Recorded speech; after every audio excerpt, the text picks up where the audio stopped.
moving in these directions.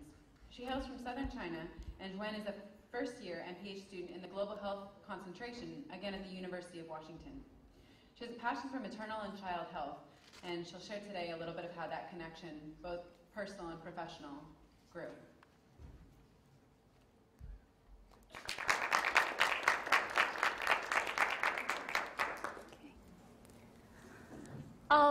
I will start with 25 years ago. The year of 1989 was the time when China has been promoting the birth control policy for 9 years. My mom lived in a small village in the central south of China. She was 21 years old with 1-year-old child, a daughter. Just less than 1 year apart, she found she was pregnant. According to the birth control policy, women in the rural area, she was able to give birth to a second baby only, have the second baby 3 years apart. By less than 1 year, she found she was pregnant. So, at that time, things were not simple as paying for the penalty. She had heard that 2 of her neighbors had been forced to take the pills to abort the second baby. I believe the birth control committee was insane to implement the policy, that they were violating human rights. My mother knew that this situation would be very serious if she continued to live in the village.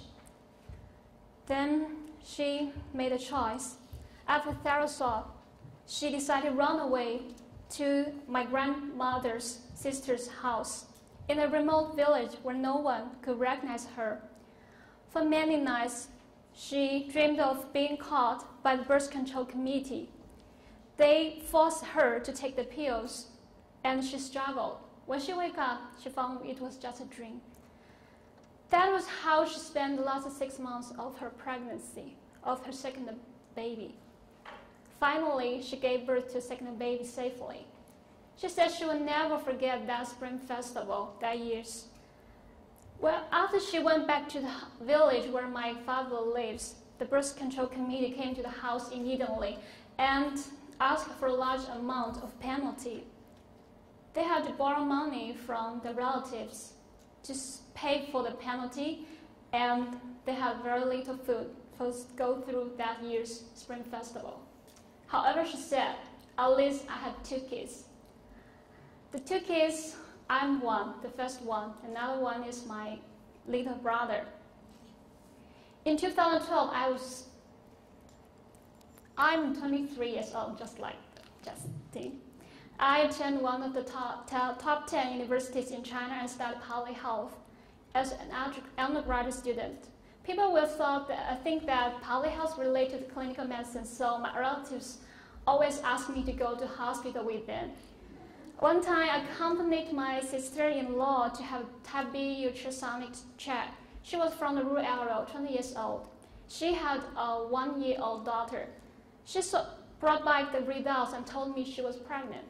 In 2012, China still had the child birth control policy. However, the law was not restrictive as 23 years ago in the rural area, and the penalty was possible to pay within the financial ability of the citizens in the rural areas.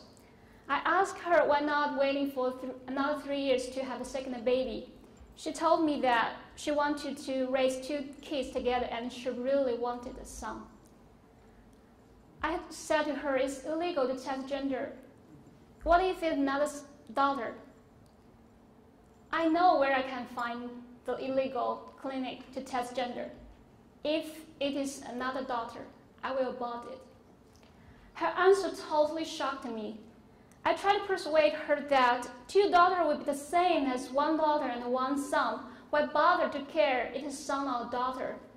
It is 21st century. She continued, if I had the chance to decide, I would rather to have only 1 child. No matter if it is a son or daughter, but it's impossible in a rural area. How people will think of you if you have only 1 daughter? Because no one will inherit your husband's gene in your family. I can only have 2 kids. If the first one is daughter, I want the second baby to be a son. If the baby is a daughter again, I will have no choice but to abort it and have another try. Still today, I remember everything a word she said to me when the birth control met with traditional Chinese culture. Induced abortion became the tool that women relied on. It's sad. It's really sad. I still try to persuade her to give up the idea and withhold her second baby to be a son. 2 months later, I don't have very close contact with her, but when I tried to contact with her, I was told that she had aborted the second baby because it was a girl. I felt really sad for her. My cousin is 35 years old. She lives in the city and already have a son. She really wants a second baby, but she was not entitled to have the one. If she did, her husband would lose his job in the government. Many times she conceived the baby, but had to abort it in the end. I can hardly tell how she thought about abortion. Only thing for sure, she chose induced abortion as the main tool of the family planning. I realized that women like my sister-in-law, like my cousin, they tend to use induced abortion as the main tool of the family planning. But younger generation and married women do too. It is estimated that every year there are 13 million times of induced abortion in China, half of which are unmarried women. In 2012, I have internship in gynecology clinics and witnessed the whole process of the induced abortion. 3 women lying in 3 different beds in the same room, even without curtain between them. The doctor conducted induced abortion one by one, just like the worker producing the products in the factory, for the whole morning, non-stop. On the other side, I will show some picture with you. The advertisement of induced abortion is everywhere. On the bus stop, on the bus station, even on the street, on newspaper, you can see the word they use, although it's direct translation. Back, school bag, go to artificial abortion, target the population of the school girl. On Congress. 20 years ago, when birth control started to take off, my mother tried everything she could to protect the baby in her belly. Nowadays, women have a lot of chance to make their own decision about when they could have the babies. However, the truth is, because of cultural barriers, because of the awareness of effective contraception, 30 million of women undergo the induced abortion in China every year. Every woman in the world should entitle the right to decide when they could have the babies and how many children they could have.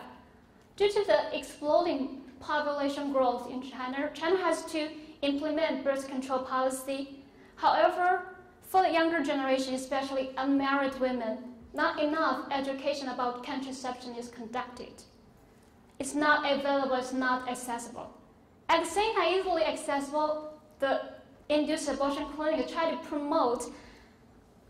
use the public media such as advertisement to promote induced abortion and convey the wrong idea that induced abortion can help you solve anything.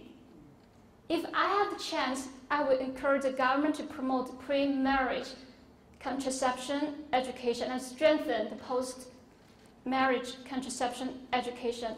I really hope women in this nation can learn more about the harm of induced abortion, be able to choose effective contraceptive methods, and make their own choice about when they're going to have the baby. Thank you.